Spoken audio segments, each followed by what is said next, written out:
Recently I haven't been recording as much anymore because, well, I haven't felt that motivated. And there's not a lot of content, but now I've been more motivated considering the new Blight chapter, and that's going to be our main focus today.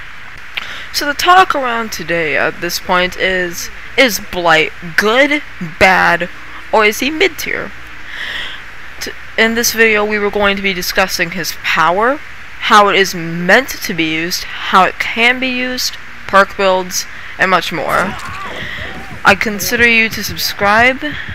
I consider you. Wow, I know grammar, don't I? I hope you subscribe, and I hope this informs you about the type of tier Blight could be in, and some tips that you can get. So the Blight's power is called Blighted Corruption. Blight can go into a very somewhat short but also fast kind of frenzy, say to the Legion, that will send him forward and making him go very fast. Well, you know, that's kind of obvious now, is it? When you are rushing, you could not attack, but you do have the ability to hit a wall. With this killer, if you hit a wall, you don't get stunned. You actually need to hit a wall to attack with the Blight. Now, when you attack with the Blight, he'll go into another frenzy. If you consistently keep hitting walls, he'll keep going into these frenzies until eventually you run out of tokens. When you run out of tokens, the Blight will no longer be able to hit a wall and rush forward. When the Blight doesn't rush forward, he doesn't have speed boost, and he returns to a standard 115% movement speed killer.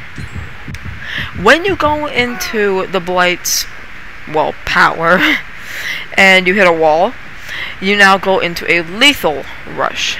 A lethal rush is a lot faster than just a regular rush, as it sends you forward a lot faster. In this form, you can attack using the Blight's power. You can still M1 correctly. I forgot to put that in the previous recording, but I'm a little too frustrated right now to change it. Now with the Blight, since we've gotten his power out of the way, let's say how you should be playing him. What you should be doing is using your Blighted Rush or Blighted Corruption. You know what? Frick it. We're gonna call it a Rush. You should be using Rush for one of two things. One, to monitor gens, because that's what map pressure is meant to do, and because of his speed, it's amazing. You should also be using his power for when the survivor goes to a different loop in order to, well, loop you again. It's the best here because they don't have anything to go up against. That's why open maps are the best on this killer by far. And I mean that with a passion. Now, remember how I said that you should use it when they move away from loop? They may be wondering, well, why don't we use it when we're at a loop? Here's why.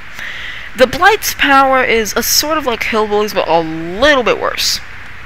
With the Blight, if you are trying to, well, you know, down the survivor, when you go into this rush, remember, you have to hit a wall if you want to attack. That means that you're going to be bumping into everything like crazy. And since the loops have a lot of things you can bump into, it's best not to use them here, because then you'll have to wait, you'll have to inject themselves, and by then, they're going to have maybe either gain distance, and you lost all your tokens, or they're going to be waiting at the power, and you're going to be screwed unless, you know, dedicated servers decide to fix it. Now, with how to use Blight's power out of the way, let's move on to how you can use it. You could use it in the ways I use it, or you could use it at loops. This is a very bad idea, but it can result in a mind game, knowing that your, what's it called? Your bounces are sporadic. Therefore, when you, hit that wall, they don't know where you're going. Since your movements are so unpredictable, you're like what a counter to Spirit should be, but for killers. Okay, perk builds with the Blight. There are many that you can use, and when I say many, I mean many. Let's start with the most common one I've seen, and the one that works the best for me. Tinkerer, Undying, Ruin, and Barbecue. Barbecue will help you locate where the survivors are so you can coordinate your rushes better. Tinkerer will help you get that undetectable status effect so they don't know when you're rushing over there. Undying will protect your ruins so that you can instill even more pressure with your plus barbecue, and well, Undying will let you see auras of people as well. Basically, Blight's best friend is auras. Always has been auras, and it will always remain as auras. Now, should you use it for anything else? I mean, yeah, you can, but I feel like that's his best perk build. You could also go with the ultimately aggressive one. What you can use for this one is Enduring, Spirit Fury, Blood Favor, and believe it or not, Bamboozle. Windows are this guy's worst enemy, kind of like Bubba at the same time. So if you're trying to get like a nice juicy little down with that Blighted Rush, you want things that can block things off, and if you don't want to get pallets done like I just got in this clip here, frick you Clinton, then you use Spirit Fury, so you gain that easy no break pallet, and then, well, you have Enduring now, so you get to do whatever you please at this point. Okay, so now that we've gone through everything, what is my opinion on the Blight, top to bottom, general? I think, or like many others don't, that the Blight is a top tier killer. He has map pressure and he has late chase pressure, so, you know, it's amazing, and that's why I think Blight is a very strong killer that takes both skill and much more.